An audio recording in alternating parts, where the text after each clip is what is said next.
Live. Welcome to the Bridge webinar series, hosted in part by our MAET program, which is our Masters of Educational Technology, and in other part by our EPET program, which is the Educational Psychology, Educational Technology program here at Michigan State University.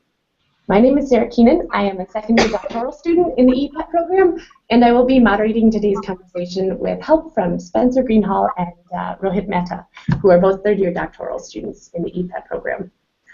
Michelle Shearer Hagerman, who previously led the series with Rohit, has moved on to the University of Ottawa. So we hope she is having a delightful time there, and we thank her for beginning these series, starting important conversations about the way that educational technologies impact teacher practice, and bringing together the knowledge and expertise of so many of our students and faculty and practitioners. Before we jump in, I wanted to invite viewers to enjoy and join our conversations. You can comment and ask questions via Twitter and our website. On Twitter, we use the hashtag MAETBridge, all one word, and you can contribute on the embedded Titan pad at bridge.educ.msu.edu, asking questions or adding any resources that you think would be helpful to others. That website also has all of our archived episodes, so you can peruse those at your leisure. I'm very much looking forward to our conversation today about the value of informal learning, looking at the different spaces and ways that learning happens, and the different kinds of learning that does happen. I am joined by three people who have some wonderfully different experiences in these areas, Dr. Carrie Heber, Dr. Denise Blair, and Day Greenberg. Thank you for joining us. Let's start with some introductions. If you could tell us a little bit about who you are, what you do, and what sort of spaces and tools you work with, and then maybe just a little bit about your research interests, and then we can come back and focus on all of the different perspectives that each of you bring. Denise, would you like to start us off? Sure. My name is Dr. Denise Blair, and I have a joint appointment here at MSU. I work as one of the co-managers of the education team at the MSU Museum, which is our University Science and Culture Museum. And I also have an appointment in teacher education, where I do some work teaching classes and other things related to informal education. At the museum, I mostly do management of museum programs and creating materials, working with the public. We do have a number of different programs that we run for specific age groups. And we also do a lot of research in the museum environment. So a lot of my work is spent working with some of our student volunteers and other people who are doing projects related to informal learning. Great, thank you. Carrie, would you like to go next? Sure. I'm Carrie Heber. I'm a professor of media and information at Michigan State University, and I run the Serious Game Design Graduate Certificate Program, which is a 3-course program available to people within our major across Michigan State University and also around the world. My recent research has been designing and studying cyber meditation. So I am developing cyber meditation apps and virtual reality experiences and seeking to understand more about that. In terms of my involvement with informal education, what I really do is I create these gems and look towards the kinds of environments perhaps that Denise and Day have to work with, rather that maybe those gems could take place in. So I do elements for informal learning. Great, thank you. Day? Hi, I am a PhD student at Michigan State in the Educational Psychology and Educational Technology program. And I used to work in a science museum as an educator, and I now help Dr. Angela Calabrese-Barton to run an after-school science and engineering program at the Boys and Girls Club of Lansing. So I'm very interested in studying equity issues and how they play out in the informal science and engineering learning environment. All right, thank you. As you can see, we have some really great different threads and parts of the process here to follow up on. So I thought that we could get started by talking a little bit about the different kinds of learning that we participate in these spaces or that we design. Informal learning is like an incredibly broad way to refer to pretty much all of the learning that happens outside of formal institutions or traditional curricula. And something that I appreciate about the work that all three of you do is that you consider this experience in very purposeful ways, not just like an accidental learning experience. So I'd love to hear more about that kind of learning. So Denise, perhaps you could start and just tell us a bit about the kind of learning that happens in museums. Sure. Well, the museum is really a site for all different kinds of learning. It's a very dynamic, exciting place, which is one of the reasons that I think it's a good place for people to think about learning. When people think about museums, what comes to mind is usually what we would call free choice learning, where the learner has a lot of control over what their experience is like. It's based on their needs or interests. And so when people come into that environment, the museum provides things like objects, specimens, exhibits, programs, a lot of different kinds of things that people can engage with that help them to have the kind of learning experience that they want.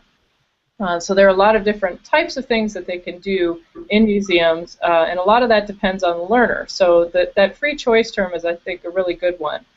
Another thing that people don't really think about, though, is the tie-in with more formal learning aspects, because we also at the MSU Museum and many other museums partner with K-12 schools, and in our case also the university. So we have a lot of university professors and other people who work with students, and students themselves who come to the university museum to engage in what we would term more formal learning experiences, or experiences that are more tied to a structured educational system.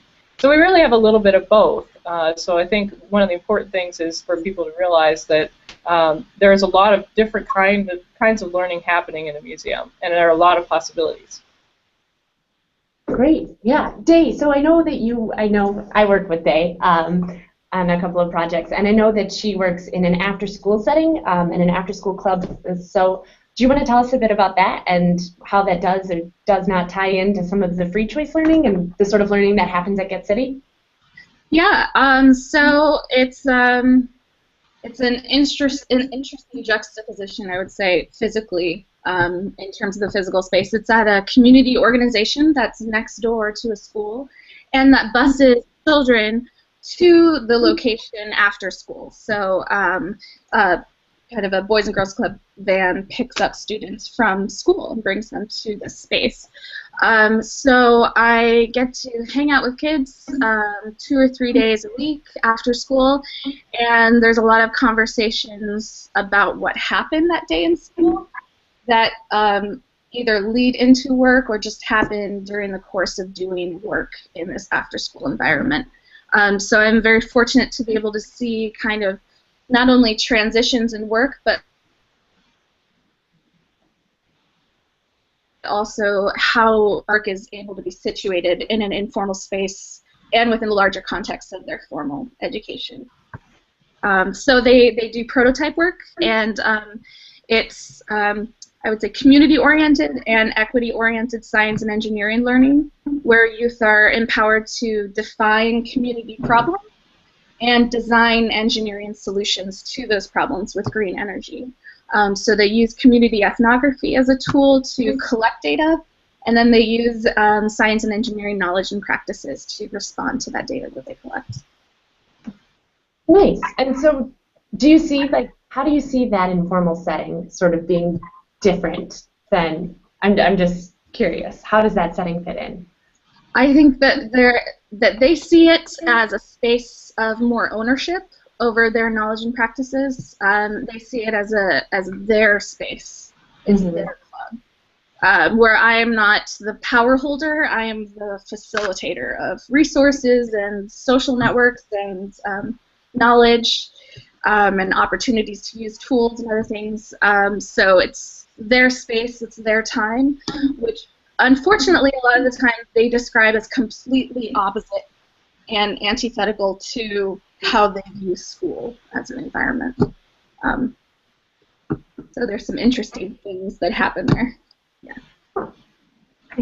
And Carrie, would you like to tell us a little bit about how your games fit in with this?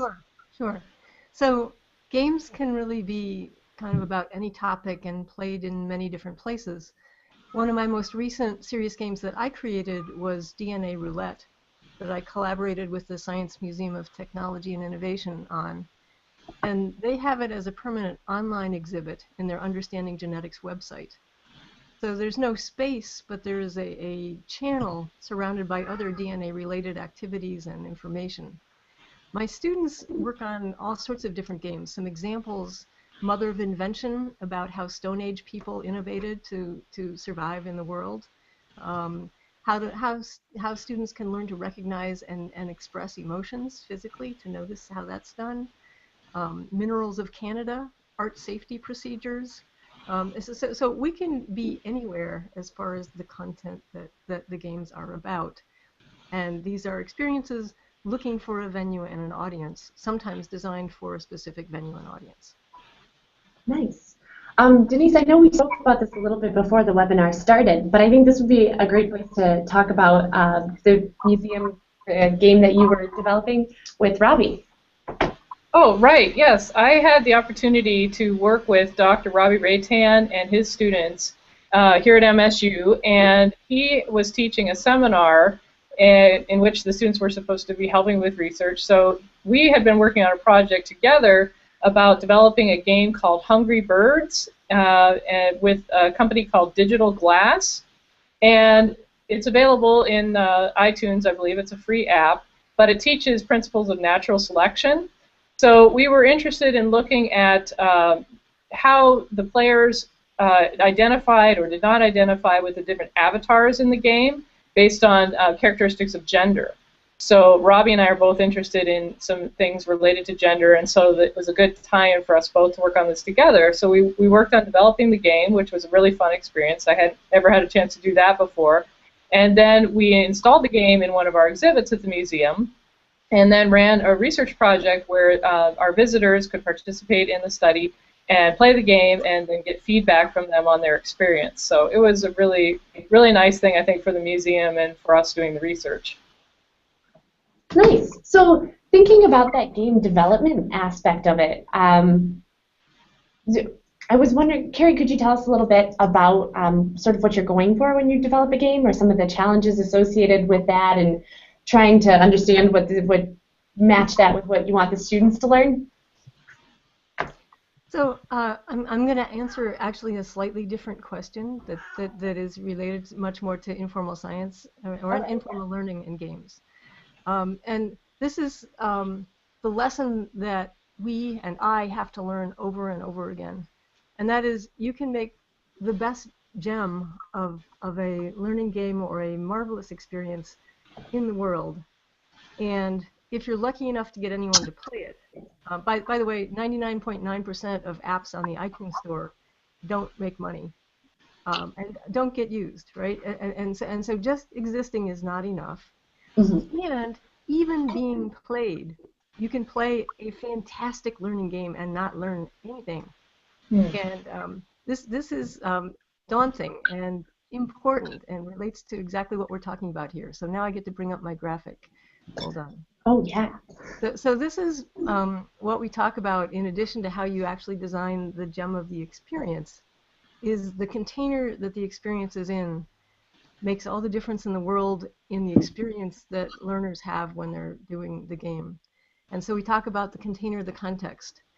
What you do before it's played, what you do in the context and where and how and what you're doing while you're playing, even the goals that people have while they're playing and things like that, what you do after it, can cause it to have enormously more impact on the individuals or in the group than the game itself. And that's absolutely essential to having the experience, which I think is what you all deal with all the time in your informal settings, is you're providing that space, that context. That's actually what you can do in a school, is you have the opportunity to structure these kinds of things. And if you're just releasing an experience on a channel, getting it used and getting it used in a thoughtful way or with an attitude of curiosity or noticing what's there. Henry Jenkins, one of my heroes in the game design world, did a game about how atoms work, and it was fantastic, and he loved the game, and he had tested it out with students, and no one learned anything. He added a 15-week curriculum before the game. and then they learn to laugh from it. So anyway, it's just such an interesting mix of what we do to actually have learning happen. I'm sure others have other things to say related to this. Yeah, go for it. Carrie, I have to say that that's absolutely true about the museum environment, because so many times we have people come to the museum as part of a group, as maybe a school group, and it's really, ideally, the experience at the museum should be a centerpiece of the learning, and that kind of pre-visit, post-visit containment that you're talking about. But how much and how often that happens, as much as we try to support that, it's something that we really need to educate people about.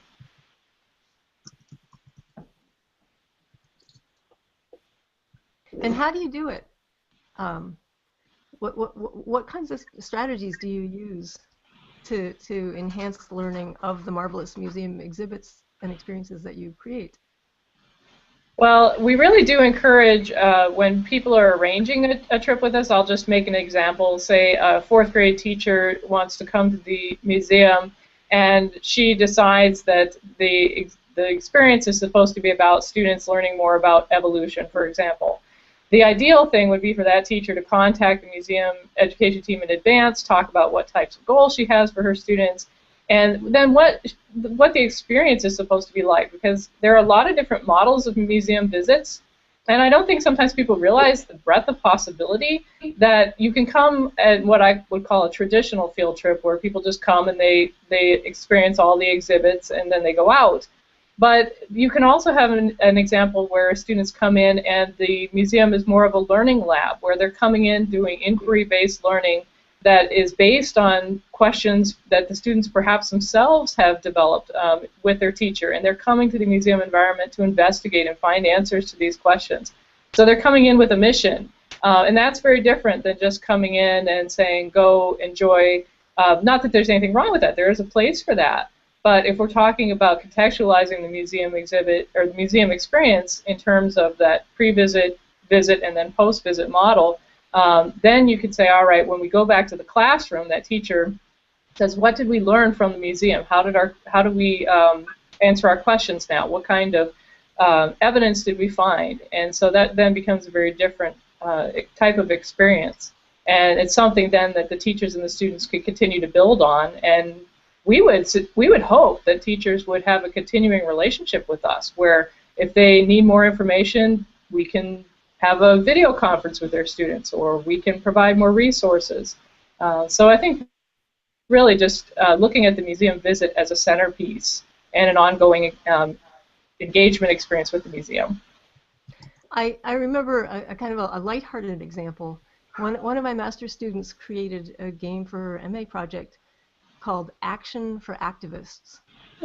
And it's a party game where you draw a card with a social issue of the times on it, and you have to come up with a pickup line related to that social issue. And it's like, well, okay, how is this a game for learning? And she said, well, when people are trying to come up with a good pickup line, they tend to Google the topic, so they find out some things about it, so they actually learn a little bit about topics they didn't know anything about. So I said, how can you strengthen the learning? What about creating a website where you have specific links that go to quality information about those topics and things like that? And so she put the scannable URLs on the card. So you draw the card and you know, so that they actually get a little bit more in there. But you know, we just look for creative ways to build in some depth when people are going to go for it in whatever the domain is, right? And I love what you said you're doing there with Denise of tying in before and after with the museum. It's lovely. Day, I know this is like a different topic than what we were originally doing, but didn't your practicum have something to do with that? Wasn't that about, yeah? Yeah, so my practicum was, the intervention was at the museum that I used to work at, the Museum of Science and Industry in Chicago. And so they were videotaping teachers that had been through a professional development program, and they were watching their interactions with students at an exhibit. And so my question was, how are they using the exhibit? How are they making it a purposeful learning opportunity? And so Denise, I like that you use the word purpose, that kind of emphasis on the purpose for the visit, and within that context of that deeper learning. And so the students I work with after school, they had this phrase that they used that I believe Danny Birmingham put in his article a while ago, and it was science that matters. And so they wanted people to know that the science that they were doing had a purpose, and it wasn't just this fun club, that it was part of greater goals. And so yeah, cool stuff. Action for activists. That would be quite the pickup line. So I was wondering, so there's the participants, and there's also all of you guys as well, and your roles in developing and helping students find those meaningful and purposeful experiences. So I mean, we spoke about some of the challenges about using it, and with the context and the curriculum beforehand. What are some of the challenges that you see in using the Boys and Girls Club? Well, I mean, that space for what you want to use it for. Some of the challenges of being in that particular space? Just some of the challenges of being in an informal setting with the kids. Like, how do they perceive its importance and value? Yeah, I see a lot of pros and cons in being in a community organization versus being in a school. First of all, I'm not their science teacher, and so none of the club mentors / leaders are in the classroom with them. And so it creates this tension and this dichotomy, this separation or siloing of kind of recognizing what the youth are doing and what learning is actually happening, which I find to be a negative thing, in which we work to eliminate. And so one of the ways that we do that is the students present the work that they've developed in their classroom. And we also make a point of really bothering the teachers in the school, as well as the parents and other school leaders, to show up at some of the big events where they display their work at the community organization. So a lot of times I feel like there is a responsibility for me to be a liaison between spaces, or I guess what they say in literature as like a broker or a boundary crosser, someone that's facilitating that boundary crossing.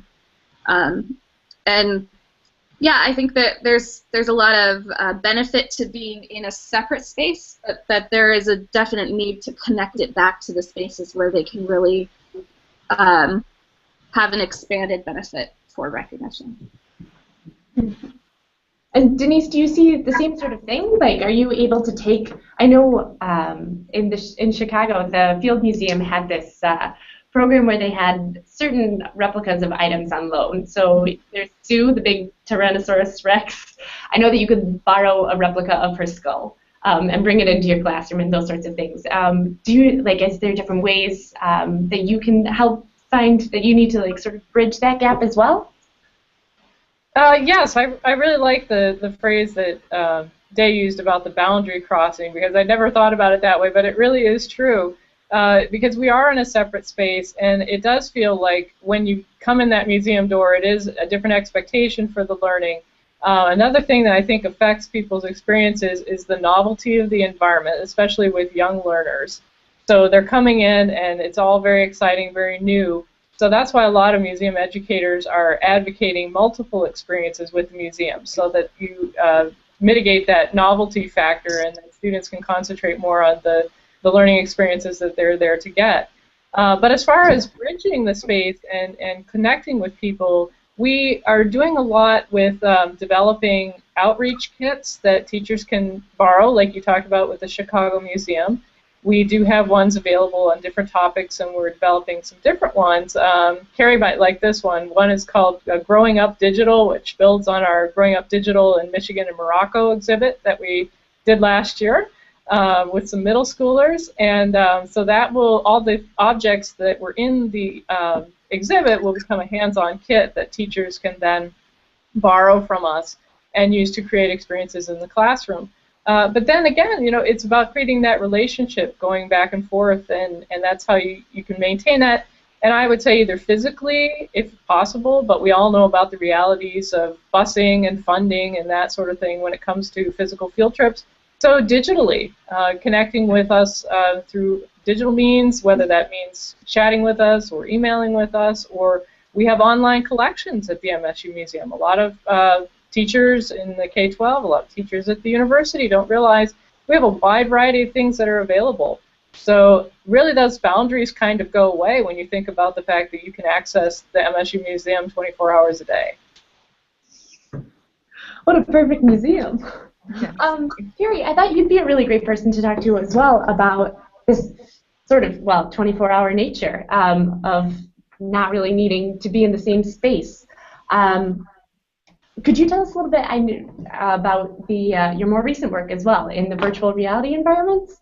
Yeah, let me first tap into what, Day and Denise were talking about. Yeah, please. So as a technology designer, what I try to do is set up enticing spaces and experience and behaviors that are conducive to the kind of connecting and learning. So I was working with Norm Lowndes with the Michigan 4-H Children's Garden, and we created an online space called Wonder Walls. Oh, fabulous Wonder Wall. Yes, and it grew out of what he used to do in the garden, which was these big whiteboards. And throughout their visit to the garden, kids would run up, and anything they wondered about, they would paste this Post-it note on it. And so we used that same theme, and it was this digital space where you could post electronic Post-it notes of things you wondered about related to plants that you were working on, and Dr. Norm would show up and he would answer questions that you had. You could ask him things like that. And so there was this environment, and we were thrilled when fourth graders were logging in over the weekend and at night and asking lots of questions and things like that. Also in my classes, I'm doing the same kinds of things with the technology. I'm using group tweet, and everybody tweets to this same space, and it shows up in a single feed so that it's much more consolidated than just tweeting on your own Twitter. And I'm setting up the behavior of every week while you're watching the boring mini lectures and reading the texts, you need to tweet at least 3 things of things about you that you're interested in or thinking about. So it changes you from being a lump into being, oh, what am I going to tweet about here? And so it makes it active and just is setting the stage for a collaborative environment and a required behavior that's going to be conducive to changing the way you think about what you're doing. And so, bridging the formal and informal gaps. Let me pause and see if anybody wants to add anything before I answer Sarah's original question. Let's see. No? Okay. All right. So you were asking me about my more recent work on cyber meditation. Yeah. And I've been fascinated by and studying meditation, and working with a meditation teacher, and learning a whole lot, reading tons and tons of scientific and medical literature, and it's utterly fascinating. I hired him to work with Marcel to work with me to design cyber meditation apps, and we have 5 of them right now that are 10 to 12-minute experiences that are designed in the tradition of clinical yoga therapy, that are designed for calming, for feeling nourished, for feeling a sense of space inside. And it's back to the same darn diagram I showed you before. You can create this beautiful experience, and even if people do it once, it's such an unnatural act to step outside of the buzz of life and deadlines and be calm for 12 minutes that it's not going to happen without the support of a teacher. So what we've got right now is a program that we've just gotten grant funded, where we're working with hospice and palliative caregivers. And we've turned it into a 6-week program supported by twice-weekly emails. So there's the apps, and the clinical yoga therapist is saying, welcome to the first week. Every day this week, do the calming meditation. Here's why you should do it. A few days into the week, after they've done it once, and we know whether they have because the apps are tracking it, they get a customized adaptive message. Either, we know you haven't had time yet, but you can still do it, or now that you've tried it, here are some things to notice in terms of how you've changed. And so we need to find some ways to support the experience to encourage it to happen. Does that make sense? It does, yeah. Yeah, no. And so how does meditation relate to informal learning? Well, actually, meditation is mind training. And what you're learning is self-regulation of the human system. You're learning how to direct your attention away from the self-referential narrative thought that's the default mode network towards focused attention. And you're actually focusing attention in the meditations on bodily sensations such as breath and synchronizing breath and movement and things like that. And that actually moves you into a different neural network that's associated with sense of self, embodiment, being aware of how you're feeling and being able to react in a more present way. And so it actually is a form of teaching. And so you asked about virtual reality meditations. So we actually created a beach virtual reality meditation for embodied presence. And we're using the technology that's already in people's homes, and it's actually only in some people's homes right now, and that's the Oculus Rift. And so this is this headset, so you're in this 3D world. You're sitting there on a virtual beach, and you can look all around the beach. You're hearing the waves. And then Marcel's voice comes on and starts guiding you. So, welcome to Costa del Sol. The cat is walking on my keyboard. And, look around and then connect with your breath and how you're feeling. Now come back with your breath and the beach. And it goes through a series of steps in a 10-minute period. And partway through, you close your eyes. It's like, why the heck am I closing my eyes when I'm in this virtual reality environment on the beach? Because it deepens your connection internally. And then you bring that back to it. And by the end of the 10 minutes, you feel much more present and much more at the beach than you did when you started. And so it's a beautiful demonstration of that whole experience.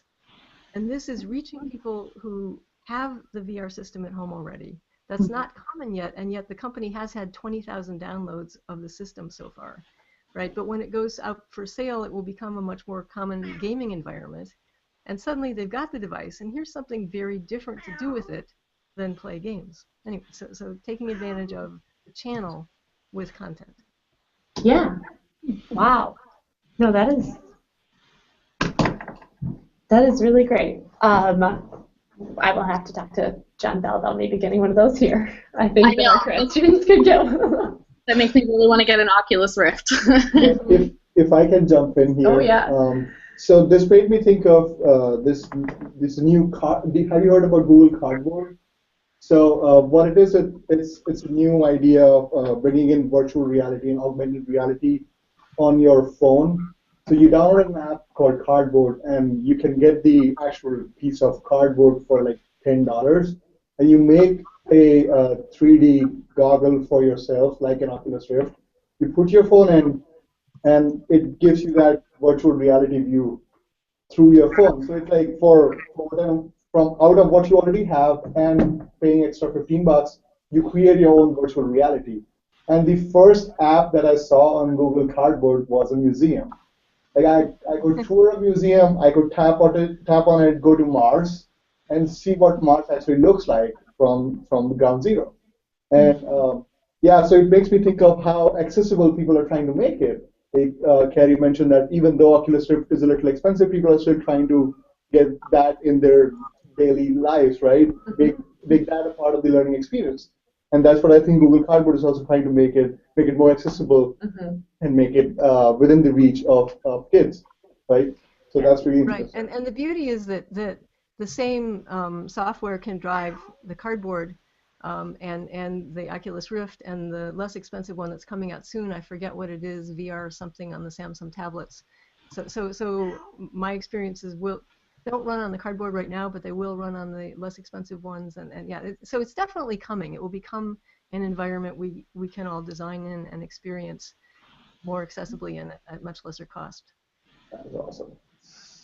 I think that brings up a really good point about people's involvement with the learning experience, especially when we're talking about informal education, because it is more participatory. I mean, if you look just at the museum education literature, and it reflects what was going on in educational psychology and other places, with a change in how much learners expect to have input into their experiences. So in the museum now, I mean, if you go through and look at an exhibit, it has labels and all other kinds of things, but someone has already established what that content is going to be, and even gone so far as to say how you will experience it. You will come in and you will read a label. But when we add things like different QR codes or virtual reality opportunities or other kinds of hands-on things, or even just the fact that people could tweet and say, this is what I'm thinking about, this is good right now as I'm going through it, like Carrie was talking about with the reading in the course. So I think the whole thing about making sure that exhibit visitors, or whether they're Boys and Girls Club members or video game players, how much they can participate in the experience makes a big difference. Absolutely. I think this sort of ties in with some of the work that I know Day does as well about owning that pathway and sort of developing it and making it your own. So Day, would you want to talk a little bit about that? Sure. It reminds me of a couple of different things. Number one, the youth designs for a makerspace have always been including little spaces that they designate as either brainstorming spots or cool down spots or just relaxation zones. One of them has a disco ball because they say that they need brain breaks and they need dance party breaks. And another idea was a thinking trampoline, which I think they got that idea from a data collection trip to Impression 5's makerspace. And their design studio has a thinking trampoline. So I think there's definitely something to be said about creating those spaces. And I also think of them as safe spaces. Because the mindfulness meditation, and like I'm a big fan of Pema Chodron, she talks a lot about mindfulness meditation and wherever you are, being there. And so even in a classroom, that idea of supporting your self-discipline and your sense of grit and being able to use it by centering yourself and also separating yourself from whatever is kind of pushing down on you. I see a lot of potential there for student and youth empowerment. And so some of the pathway work that I'm doing right now, again with Dr. Angela Calabrese-Barton, I'm hoping it'll turn into my dissertation. And it's that idea of, well, everybody talks about the STEM pipeline, the science pipeline, the pipeline to the science fields. And so there's this new term out there. We should think of it as a STEM pathway. Because it's not one size fits all, and the students also have some agency in directing their futures. There's also different entryways and exit points and re-entry points and different ways that you can like kind of shift directions and expand pathways through your own efforts, through your own agency. And so that idea of taking that ownership idea and making a space your own. So, like, anytime a student is developing a prototype in the after-school club, but deliberately asking for permission to take it home over the weekend, to bring it to their classroom, to show it to their teacher, and trying to expand on their learning by bringing it into this more formal space, but also expanding on the professional recognition that they can get, so expanding their pathway and kind of creating more connections for themselves. So yeah, I don't know if that answers your question, but that's some of the ideas floating around related to pathways, pathways for informal learning. Carrie's got a pathway. So you inspired me with what you said there, Day, in terms of the path that we plan and the path that we take. That camera shuttering noise is me taking a screenshot. That's wonderful. That's one thing I'm doing right now, is collecting these visualizations of pathways, and I'm working with some youth who are developing digital 3D and 4D visual representations of how they see their life pathway with STEM, with and through and in STEM and beyond STEM even. So yeah, I love this image because to me this is total like user agency. Like this is the experience. It's not just, there are so many analogous models even in biology. Like it's not just nurture, it's also nature. It's not just genes, it's also environment. And so like there's that design that's set out, but then that's what you do with the design. And it could totally expand even the design. Because when you look at that, to me, it looks like, oh gosh, we've got to expand the design to allow for that and to support that. I think that's a really good point, and I love that image as well. I think because we've all had that where we think something is supposed to be a certain way and then it doesn't work out, or users go a different direction with it. But I think it's really important as a tie-in to think about how are we scaffolding visitors or users or learners, whatever we want to call them, to access and to create their own opportunities for learning. So really giving people the permission, really just the agency, encouraging them, saying, you can have access to these resources. How do you want to use them? And just opening up spaces for people to do that instead of making it so prescribed. Like that idea of the pathway instead of the pipeline, which is fixed. So I think that's great. I think I need to do more thinking about that myself in the museum. How are we doing that? And how successful are we doing it? Especially with youth. Because they're our future learners, our future workers. They need to know what kind of learning experiences they can have for themselves, what do they envision, and then what do they want to do. In game design, we talk about emergent play, which is kind of like the path diagram we were just looking at. And it's a real accomplishment if you can create a game that allows that to emerge. And if it's too simple and too controlled, it's really difficult for that to emerge. But if it's a rich enough environment, or if there's sort of room to walk on the grass, that's kind of a wonderful accomplishment in terms of the experience you've created. So walking on the grass is not transgressive. It's exploration, and it's a good thing. Well, it is transgressive, and it's a good thing. And it's a good thing, right? Sometimes, not always, actually, but it's fascinating. Really, sometimes when users do what you didn't want them to, it's not always good. It's not always good for them, but it's wonderful and it's expansive and yeah, it's cool. Yeah, there's another term I could throw out there: transformative resistance. And yeah, that idea of disruption being a good thing, that positive disruption. Yeah. We could use some disruption sometimes, I think. And it's so interesting to me, just even that term, how it's used in the formal environment in a negative way, disruption in the classroom, and how it's used in industry as the #1 thing that we push for is disruptive technologies. And those are the game changers and the billion-dollar money makers. It's all about disruption. It's interesting, some professors say no technology allowed in the room, leave your cell phones outside. And others say, please turn on your cell phone, right? Bring it on.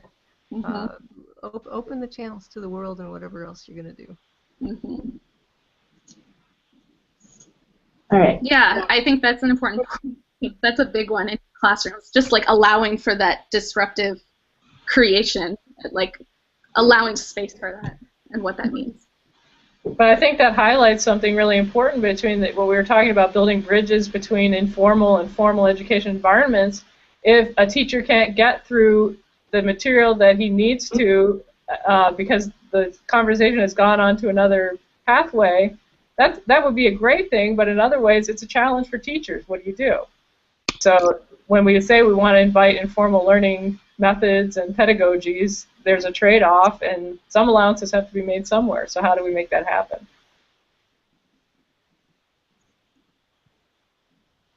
And I don't have the answer. It went to me, but I don't have the answer to that. Sorry. So I think we need another webinar for that. Well, it reminds me of what Sarah and I are doing right now. We're in this science education methods class, and we're learning about kind of how the literature talks about potentials for implementing the next generation science standard, and how the NGSS is thought of as such a, well, it's a disruptive technology in a way. Like it really calls for a complete rethinking and redesign of science education and science curriculum. And like, how do you allow for those like transformative, how do you incorporate them and how do you accommodate them? No answers yet. But maybe after class today. There are definitely some very promising examples out there of teachers that are doing this in their everyday classroom practices. And one thing that we actually had to do this week for class was watch videos of the program called Ambitious Science Teaching. And it's a professional development program, and they have these videos of kind of episodes in classrooms showing how NGSS framework kind of stuff is being introduced into the classroom, what it actually looks like when students are given the opportunity to own the knowledge and practices and given the opportunity to stand up in the front and say, this is my idea, and then kind of what does the teacher do in response to that? How do they springboard off of that to enhance learning for all of the students? So yeah, to me, there's a lot of hope out there, and a lot of hope for the future of how these kinds of informal learning concepts can be more welcomed and used and leveraged in formal environments. Okay, I don't want to cut off. Dave, could you mute your speaker? Could you mute your speaker? I don't know if Okay, does this work? Oh, no. Yep. Okay, well, it sounds good from our end anyway. Sorry about that. I was saying that I don't want to cut off any emergent conversations because this has all been so wonderful and great. But I did also want to acknowledge we had a question on Twitter. We actually had a lot of things happening on Twitter. Some love for Carrie's cat. And Spencer asked about how, sorry, I lost it. Where did it go? About how teachers could learn more about those informal resources. So I know that we were talking about the ambitious science teaching, and I think that if I was still a science teacher, that would be a phenomenal resource. And I know coming to the museum, and we did talk a little bit about this over the time, but I wonder, Carrie, do teachers come to you frequently and just say, I really need like a game for this, or how can I present this in still a really purposeful but just a different way? Well, people approach the GEL Lab, right, for entertainment and learning, with ideas. Creating a game in terms of what we think of as a game, like something that works, that's digital and online, takes a lot of time, a lot of effort, and therefore it takes funding. And so that sort of limits the kinds of people and how often they come.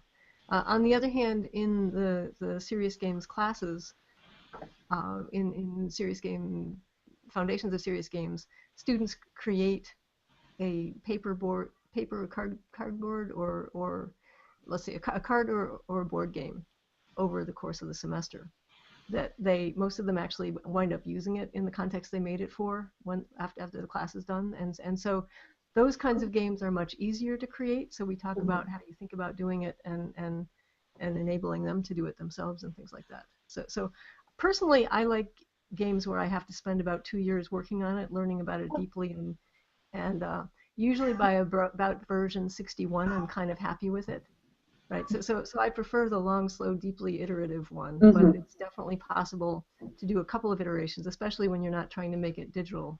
Right. And the cat who had the love, so he appreciates the love. He thinks he should be in the backyard right now, but he has to wait till the webinar is over. So, yeah, I'll mute myself again.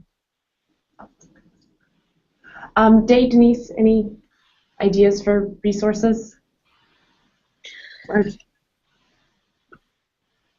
Well, I'll just say I think an important thing for us to do, again, we're trying to do this at the MSU Museum, and I do this in my teaching as well, is to empower learners to have the skills to find and access resources on their own. So you do help them and show them what kinds of things could be used as possibilities, but then also model for them how to find resources, how to design learning experiences for their students that they can then use in the future on their own. So a lot of times it's about providing resources. A lot of times it's saying get out there and here are some suggestions and see where it goes from there. A lot of times, if you think you might need to create a game to teach something, someone else already has. So how do you find those resources, and then helping people learn how to use the resources in their teaching, which is one thing. But another thing that I really encourage people to do is to think about your students' experiences with what you're asking them to do. So an example would be in the museum is if students don't know how to analyze an object or examine an object critically, then bringing them and having them look at a whole bunch of objects isn't as good of an experience as it can be. So I think it's important to think about what's happening from a teacher's perspective, but also from a learner's perspective. What kind of skills do they need? What kind of support do learners need to help them be able to use things effectively? Mm-hmm. Mm-hmm. Back to that context and 15-week curriculum before the game. Right before we get ready to start wrapping up, I did want to ask one more question, which is just what your favorite part about working in these different, and working and teaching in these different spaces is. Oh, sorry, and Denise, if you'd like to. Oh, okay. Sorry, my favorite thing about working in the museum environment and working with people who, of all ages who come in, is just the excitement and enthusiasm that people have when they come into the space. They really want to see what we have, and we really want to share what we have. So just those interactions with people. Sometimes, like I said, I do a lot of research work, which means I'm in front of the computer, but then I go out and I talk to people in the gallery, or I hear a 4-year-old screaming excitedly about something in an exhibit. It's like, oh yes, this is why I do what I do, because you have that little 4-year-old who's so excited about seeing a 10.5-foot brown bear.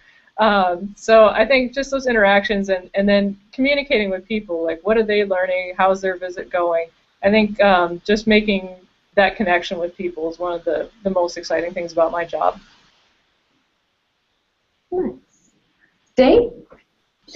Yeah, and well, one of my favorite things is what I learned from youth that I work with, how I get a lot of enjoyment in positioning myself as the learner and the youth as a teacher. And to me, that goes back to that question of how do classroom teachers start? Where can they look for these resources? I would say use your students. Ask them. They are resources. They come into a classroom with these wonderful funds of knowledge that they're dying for you to ask them about. So, for example, I know an 11-year-old who told me about this awesome math games website that I never knew about before, and it was her favorite website that she would visit when she was bored at home, when she wasn't reading her mom's tax handbook when she was bored. So it's just, I think that when you're in a classroom with 30 students, those are 30 different funds of knowledge that can be tapped into. But also there's another great model, which is the MAET model, where teachers are encouraged and supported and scaffolded to create their own resource databases and to share with other teachers. And that's why I'm a big fan of teacher professional learning communities, because it's all about sharing those informal, out-of-class resources and being able to support each other and bringing them into the classroom. But I think that the students should be the biggest part of that. So to me, that's my favorite part of doing what I do, is just like, I learn every day, and I get to be a student forever. Carrie? So for me, spending vast amounts of time trying to really create an optimal experience for the user. I mean, the DNA roulette game, which was 2 years in development, takes a minute per round to play. It's 2 years to create this 10-minute experience that's as taking everything I know and can learn now about technology and trying to just make it as wonderful as possible for the person to have the kind of experience that it's for. So it's playing with magic for me. Very nice. And then there was also, we were talking a little bit before the webinar started about sort of the importance that these spaces have. And there was an event today that Dave was going to talk about a little bit that I think sort of brings to light some of the things that we were talking about and I think is important to address. So Dave, if you would like to talk about that, that would be great. Oh, yeah. Well, to end on a depressing note, there is work. Well, it's depressing, but it's also, there is great work to be done. We will do it. Well, there's a story in the news right now which is blowing up on Twitter as well. There's a young 14-year-old freshman student, and he was arrested in school after bringing in a clock that he had made at home. He was very excited to bring it in. He immediately showed it to his engineering teacher, and when he showed it to his English teacher, it just resulted in him getting arrested and pulled into the principal's office with police officers he had never seen before, and all a result of, at least partly a result of the way that he looks and the background that he has as being something that the police officers saw as suspicious. So he is a Muslim and a Muslim individual and has an Arabic-sounding name, and he is not white. And so that fact combined with those kind of prejudices post 9/11 with, oh God, look, it looks like a bomb. We don't know what it is. It's something technical. We assume it's a bomb. That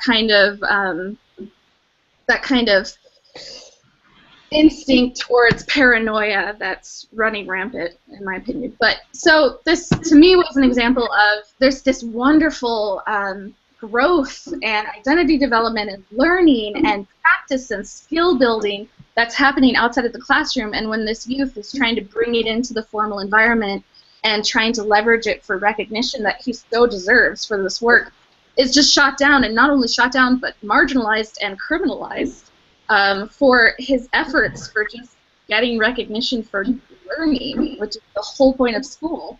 And so to me, it's just another call to action, and we hear about these every day, and it's so unfortunate. And to me, as an informal educator, it's like we've got so much to do to have this informal learning that's happening all around us every day be more recognized in these professional and academic spaces. Well, thank you. No, I think that this is an important thing to continue to discuss, and also for us to realize that it's really important to continue to encourage those spaces and that agency to explore, always, and develop those emergent pathways.